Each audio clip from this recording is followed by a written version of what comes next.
السلام علیکم ورحمۃ اللہ وبرکاتہ۔ جیسا کہ آپ لوگ جانتے ہیں کہ انجینئر مرزا صاحب جو ہے وہ سین سے فرار ہیں اور کہیں کوئی ان کا نام و نشان نہیں ہے۔ ان کے ماننے والے جو پہلے ایک دو دن بڑا شور کر رہے تھے کہ وہ اسلام آباد ہوتے ہیں اور وہ تو صرف ویکنڈ کے اوپر آتے ہیں، ایسا بھی کوئی معاملہ سامنے نہیں آیا، اور نہ انہوں نے کبھی اپنے کسی لیکچر میں جب وہ لوگوں کو ویلکم کر رہے تھے اس طرف اشارہ کیا کہ صرف آپ مجھ سے ویکنڈ پر ملنے، سنڈے کو میری اکیڈمی آئیں، ویک ڈیز پر آنے کی ضرورت نہیں ہے، آپ کو تکلیف ہوگی۔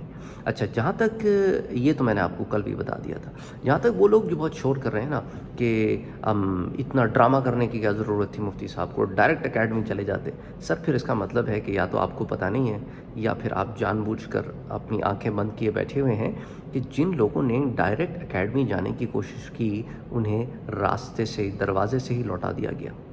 بہت ساری اگزامپلز یوٹیوب پہ موجود ہیں، کتنے لوگ مختلف اور جگہوں سے جہلم پہنچے اور جہلم پہنچ کر جب ان کی اکیڈمی گئے ہیں تو دروازے سے لوٹا دیے گئے کہ بھئی آپ تو بغیر اپوائنٹمنٹ کے آ گئے ہیں۔ یعنی جو آدمی اتنا ڈرتا ہو تو وہ کیسے حق بیان کر سکتا ہے؟ یہ تو وہی ہے کہ کنڈی لگا کے علمی کتابی، اور کنڈی کھولو تو پھس سرکس کا شیر ہے، آگ کے دائرے میں سے اپنے ہی سرکس میں کودتا رہتا ہے اور سمجھتا ہے کہ جنگل کا بادشاہ ہوں، اور جب جنگل کے بادشاہ نکل کے آتے ہیں تو پھر یہ پنجرے میں جا کے بند ہو جاتا ہے اور باہر نہیں نکلتا یہاں تک کہ جنگل کے بادشاہ واپس چلے جائیں۔ تو یہ تو ان کی حالت ہے۔ اب اس ویکنڈ کے اوپر یہ کریں گے کیا؟ یا تو یہ فل اگنور ماریں گے جب تک ان کے ذہن میں کوئی اسٹریٹجی سمجھ میں نہ آ جائے، یا پھر یہ کیا کریں گے کہ کوئی بہانے بن کے بڑا زبردست قسم کا کوئی بہانہ لے کر آئیں گے اور اس کے اوپر پھر ہمدردیاں گین کریں گے، جیسے ہمارے ہاں پولیٹیشنز کرتے ہیں، اپنے کسی رشتہ دار کی موت کو بھی کیش کرتے ہیں، اس پر ووٹس لے لیتے ہیں، کبھی کبھی اپنی کسی تکلیف اور بیماری پر بھی ووٹ لے لیتے ہیں، کبھی کسی اپنی صدمے پر بھی ووٹ لے لیتے ہیں۔ تو اسی طرح کی وہ جو ہے سمپتھیز گین کرنے کی کوشش کریں گے، جیسا وہ ایک ہمارے پاس ہوتا ہے نا، جو محلے میں ایک بچہ ہمیشہ ایسا ہوتا ہے جو جب آؤٹ ہوتا ہے تو رونا شروع کر دیتا ہے، لوگ کہتے ہیں چل بھائی پھر آ جا تو پھر ایک ٹرن لے لے، تو ایک دو بال کا تو آدمی ہے تو آج مرزا صاحب جو ہے نا اسی قسم کی شاید ہو سکتا ہے سنڈے، یہ خیال سے آرائیاں ہیں، ایزمپشنس ہیں، آپ سمجھ لیں مفروضات ہیں کہ شاید اس طرح کی کوئی حرکت کریں، کیونکہ اب اتنے سارے ان کے فالوورز جو ہیں وہ جواب مانگیں گے ان سے کہ حضرت آپ تو بڑی بڑی باتیں کرتے تھے اور آپ کدھر وینش ہو گئے، وینش ان تھن ایئر، پتہ ہی کوئی نہیں آپ کا، آپ اکیڈمی بھی آ رہے ہیں، آپ لوگوں کے ساتھ کھڑے ہوئے تصویریں بھی کھنچوا رہے ہیں، اور بہرحال اور وہ خبر بھی آپ نے Ali Nawaz on line channel پر سنی لی ہوگی کہ مرزا صاحب جو ہے اب جہاں پر کام کرنے جاتے تھے اب وہ وہاں کام کرنے نہیں جاتے ہیں، اور اللہ بہتر جانتا ہے، اللہ رازق ہے، اللہ رزق دینے والا ہے۔ یہ میں سمجھتا ہوں کہ اس چیز کو اگر کوئی چینل اچھالتا ہے یا کوئی اچھالتا ہے تو اس کو نہیں اچھالنا چاہیے۔ دیکھیں، نوکری ہونا یا نہ ہونا، لگنا یا نہ لگنا، یہ اللہ تعالیٰ کی طرف سے انتظامات ہوتے ہیں۔ تھی اللہ تعالیٰ نے رکھی ہوئی تھی ان کی نوکری، جب وہاں سے اگر ختم ہو گئی ہے تو ٹھیک ہے، اللہ تعالیٰ جو ہے وہ مسبب الاسباب ہے اور ذرائع پیدا کر دے گا، اس کے اندر کسی کو جانے کی ضرورت نہیں ہے، یہ پھر ذاتیات کی بات ہو جاتی ہے۔ اس لیے اگین علمی اختلافات اپنی جگہ ہوتے ہیں، ذاتیات پر نہیں اترنا چاہیے۔ تو بہرحال اللہ تعالیٰ ان کے لیے آسانیاں پیدا کرے، کیونکہ آگے ان کی بھی بیوی ہے، بچے ہیں، اخراجات ہیں، اور ہر انسان کے ساتھ مسائل بھی لگے ہوتے ہیں اور مختلف اور چیزیں بھی لگی ہوتی ہیں، لیکن کہنے کا مقصد یہ ہے یہاں پہ کہ جو اتنی بڑی بڑی باتیں کی جا رہی تھیں وہ ہوا پھس ہو گئی ہے۔ ایک اور یوٹیوب پر ہے عالم، ڈاکٹر محمد، بلکہ حافظ محمد زبیر، یہ زبیر علی زئی نہیں، یہ ڈاکٹر حافظ محمد کوئی اور ہیں، محمد زبیر جو ہیں، یہ بھی کہتے ہیں کہ میرے پاس جب اس کا کتابچہ آیا انجینئر مرزا کا تو میں نے کہا کہ اس نے حق چھپایا ہے، تو میں نے پھر ان سے رابطہ کیا کہ میں ان سے ملنے آنا چاہتا ہوں، تو ان کا کلپ پوری پڑی ہوئی ہے، 1.5 گھنٹے کی ان کی کلپ ہے، ان کے چینل پہ پڑی ہوئی ہے، تو that's how I came to know کہ انہوں نے کہا کہ میں نے ان سے ملنے کے لیے کہا، تو یہ پہلے تو بڑے ڈاماڈول ہوتے رہے کہ پتہ نہیں کون ہے کیا ہے، جو حق پہ نہیں ہوتا نا، جو جھوٹا ہوتا ہے اس کی نشانی ہوتی ہے، جو سچا ہوگا نا اس نے اگر ریسرچ کی ہوگی، پہلے تو ان کی ریسرچ ہی دوغلی ہے، کیونکہ انہوں نے بہت ساری روایتیں چھپائی ہیں کہ وہی ڈاکٹر حافظ صاحب نے کہا کہ مجھے لگا کہ اس نے، بلکہ مجھے یقین تھا کہ اس نے روایتیں چھپائی ہیں. تو میں جب وہاں گیا تو میں نے کہا کہ اس نے تو صحیح مسلم کی روایت چھپائی ہے. کہنے لگے میں نے اس سے کہا کہ آپ نے یہ صحیح مسلم کی روایت کیوں نہیں بیان کی؟ آپ نے چن چن کے ضعیف روایتیں بھی اپنے ریسرچ پیپر میں داخل کی ہیں. اور آپ خاص طور پہ آپ نے جو 3-4 لوگوں پہ تکیہ کیا ہوا ہے نا، آپ کیا کرتے ہیں اس کے اندر کہ دیکھتے ہیں کہ ان میں سے کون اس روایت کو صحیح کہہ رہا ہے، اس کی روایت وہاں آپ ایڈ کر لیتے ہیں. کہیں آپ نے دیکھا کہ زبیر علی زئی نے کسی روایت کو کہا کہ یہ ضعیف ہے تو زبیر علی زئی کو چھوڑ دیا، البانی کو لے لیا.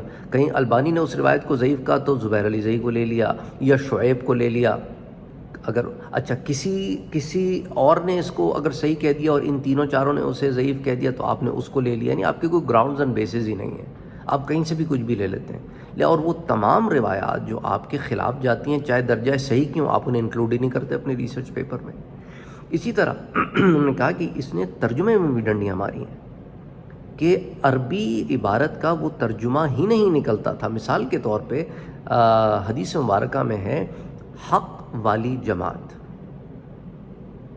اس نے کیا اس کا ترجمہ کہ حضرت علی رضی اللہ تعالی عنہ ہی حق والی جماعت ہیں. اور ایکچوئل جو عربی کے لفظ ہیں وہ ہیں جو حق کے زیادہ قریب ہوگا، یعنی حق پر دونوں ہوں گے پر جو حق کے زیادہ قریب ہوگا. اور اس نے کیا کیا ہے؟ حق والی جماعت، یعنی ایک جماعت حق والی ہے اور دوسری حق والی نہیں ہے. اس طرح کے ترجمے میں ڈنڈی ماری ہے، خیانتیں کی ہیں ترجموں میں. عربی عبارات سلب کر کے اردو کے ترجمے دیے ہیں، اور وہ بھی اپنی مرضی کے، بریکٹیں لگا کے اس کے اندر اپنے دماغ کی جو فہم ہے وہ لوگوں کے اندر انڈیلنے کی کوشش کی ہے. کیونکہ اس کو پتہ چل گیا کہ یہ ترجمے سے بات میری واضح نہیں ہو رہی ہے جو میں لوگوں کے اندر ڈالنا چاہتا ہوں. یہ بھی ہو سکتا ہے جیسے بعض لوگوں نے کہا ہے کہ یہ ایک پلانٹڈ آدمی ہو اور اس کے ساتھ کچھ ایسے لوگ ہیں جو پیچھے رہتے ہیں اور اس کو وہ اچھالتے اکساتے رہتے ہیں، اور یہ جس ڈائریکشن میں وہ ڈالتے رہتے ہیں اس ڈائریکشن میں یہ چلتا رہتا ہے.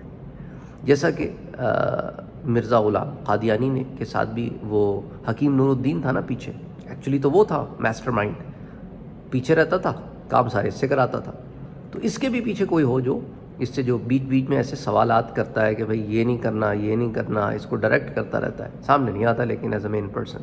اور یہ تو مرزا کی اگر آپ شروع کے دیکھیں نا، جھجک تھی اس کے اندر. ایک شروع کے جب آپ اس کے لیکچرز وغیرہ دیکھتے اس میں جھجکتا تھا، لیکن اس کے بعد اتنا بے دریغ ہو گیا ہے کہ اب شیخین کے اوپر بھی بات کرنے لگ گیا، حضرت ابو بکر صدیق، حضرت عمر رضی اللہ تعالیٰ عنہ پر بھی. اور پھر بعد میں اس نے کہا جی میں نے رجوع کر لیا. پھر ٹھیک ہے رجوع کر لیا آپ نے، اچھی بات ہے، انسان سے غلطی ہوتی ہے رجوع کر لیتا ہے. لیکن مجھے یہ بتائیں کہ آپ کا یہ سلپ آف دا ٹنگ وغیرہ جو ہے نا، یہ شیخین پر ہی کیوں ہوتا ہے؟ سیدنا ابو بکر ہی کا آپ نے کیوں نام لیا؟ اس کا مطلب ہے کہ آپ کے دماغ میں کچھ چل رہا ہے، something is going on behind the scene, کہ اب آپ ٹیسٹ کر رہے ہیں. وہ کہتے ہیں نا لٹمس ٹیسٹ ہوتا ہے، آپ ٹیسٹ کر رہے ہیں. پانی کے اندر یہ پتھر پھینک کے دیکھتا ہوں، اگر تو معاملہ چل گیا اور اس کے اوپر شور نہیں ہوا تو ٹھیک ہے، پھر اگلی دفعہ میں شیخین کے اوپر بھی بات شروع کر دیں گے. آپ نے شروع کیا سیدنا معاویہ لکھتے تھے آپ اپنے پیپر میں، سیدنا معاویہ رضی اللہ تعالی عنہ لکھتے تھے، پھر آپ نے سیدنا ڈراپ کر دیا. پھر حضرت معاویہ کے اوپر آپ نے عجیب و غریب سے الفاظ بولنے شروع کیے. پھر آپ چلتے چلتے حضرت عثمان تک بھی آ گئے. پھر اس کے بعد اب آپ شیخین کے اوپر آ گئے. حضرت ابو بکر صدیق رضی اللہ تعالیٰ عنہ کے بارے میں آپ کا یہ سلپ آف دا ٹنگ جو ہوا ہے، تو سوال یہی ہے نا کہ حضرت ابو بکر ہی کے بارے میں کیوں ہوا ہے، اور آپ حضرت عمر اور حضرت ابو بکر کے بارے میں ایسا سلپ آف دا ٹنگس کیوں کرنے لگ گئے؟ اس کا مطلب تو صاف ظاہر ہے کہ یا تو آپ رافضیت کی سوچ سے بہت زیادہ انفلوئنسڈ ہیں، اس لیے آپ کو جو ہے جگہ جگہ آپ اس کا اظہار کرتے رہتے ہیں. تو اب یہی ہے کہ حضرت کو پھکی پڑ گئی ہے، اور پھکی ان کو وہ مل گئی ہے کہ اب یہ سین سے غائب ہو گئے ہیں. اب سین سے غائب ہو گئے ہیں. صرف ایک بندہ ان کے شہر آیا ہے، تھوڑی سی کرٹسی ہوتی ہے یار، وہ کراچی سے اٹھ کے جہلم آ گئے. اب تو جہلم والے بھی مجھے کہہ رہے ہیں کہ سر آپ اپنے لیکچرز میں پلیز جہلم کا نام نہ لیا کریں، اس آدمی کی وجہ سے ہمارا شہر جہلم بدنام ہو رہا ہے، ہم جہلم کے لوگ ایسے ہیں نہیں. یہ کیا کریں، لیکن رہتا جہلم میں نا، اس لیے لفظ جہلم استعمال کرنا پڑا. اچھا جیسے لوگ کہتے ہیں نا انجینئر مرزا جہلمی، تو اسی لیے لوگ کہتے ہیں جی آپ پلیز جہلم کا لفظ استعمال نہ کیا کریں، اس کی وجہ سے جہلم کی بےعزتی ہوتی ہے. اینی وے، تو لیٹس سی کیا بہانے کرتے ہیں یہ یہ اس کرکٹر کی طرح روتے ہیں جو آؤٹ ہو جاتا ہے تو دوبارہ اننگ کے لیے، یا پھر یہ اس کو اگنور مارتے ہیں، یا کرتے کیا ہیں؟ Let's see. ایک میں نے آپ سے کہا تھا نا، یہ آئے گا نہیں، اس میں اتنے تپڑ نہیں ہیں کہ اس سامنے بیٹھ جائے. تو حافظ صاحب نے بھی یہی کہا، حافظ زبیر جو ہے نا، کہ ہم نے اس کو 5 سوال تحریراً، کہتا ہے ہمیں تحریر کر کے لکھ کے بھیجیں، آپ آ کے بیٹھ کے سامنے بات نہیں کر سکتے. کہتے ہیں مہینہ گزر گیا، اس نے 5 سوال کے جواب نہیں دیے. اور جب 1 مہینے کے بعد بڑی مشکل سے ہم لاہور سے وہاں جہلم جب پہنچے نا، کرا کے لنکس وغیرہ بیچ کے یوز کرا کے، تو اس کے بعد اس نے وہاں سے جب ہم نے کہا کہ جی ہمارے سوال کے جواب، اس نے کہا کیڑے سوال جی، کون سے سوال، پتہ ہی کوئی نہیں. خیر کہنے لگے کہ میں نے آپ سے ایک بات کی تھی بہت پہلے، اور وہی بات حافظ زبیر صاحب نے بھی اس سے پوچھی. میں نے آپ سے کہا تھا کہ اس کو صحیح اور صحیح الاسناد روایات کا فرق نہیں پتہ ہوگا، اور یہ فرق میں نے پھر آپ کو درس کی صورت میں بتایا تھا کہ صحیح اور صحیح الاسناد احادیث مبارکہ میں کیا فرق ہے.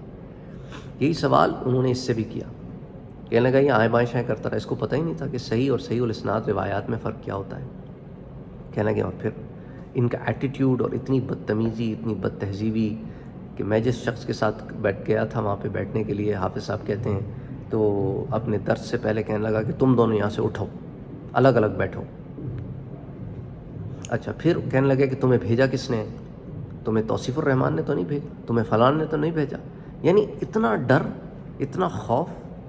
بھئی ریسرچ کی ہے نا آپ نے، تو ریسرچر ہیں آپ، بولیں کہ بھئی میری تحقیق یہ ہے، اگر تو میری تحقیق میں کوئی پرابلم ہے تو ٹھیک ہے آپ مجھے بتا دیں، پھر میں اس کا نیکسٹ PDF لانچ کر دوں گا، ورژن نمبر 2، ورژن نمبر 5، جو بھی ورژن ان کا چل رہا ہے، اور اس کے اندر جو ہے میں تصحیح کر دوں گا. بھئی جو آدمی حق پر ہوتا ہے وہ ایسی کہتا ہے. اب آپ لوگ میری اصلاح کرتے ہیں، اگر تو وہ اصلاح ہو تو میں اگلی ویڈیو میں آگے کہتا ہوں بھئی میری اصلاح کی، میری تصحیح کی، تھینک یو ویری مچ، یا اس بندے کو کمنٹ میں کہہ دیتا ہوں تھینک یو ویری مچ، آپ نے میری اصلاح کی، تصحیح ہو گئی ہے، اور بہت مہربانی.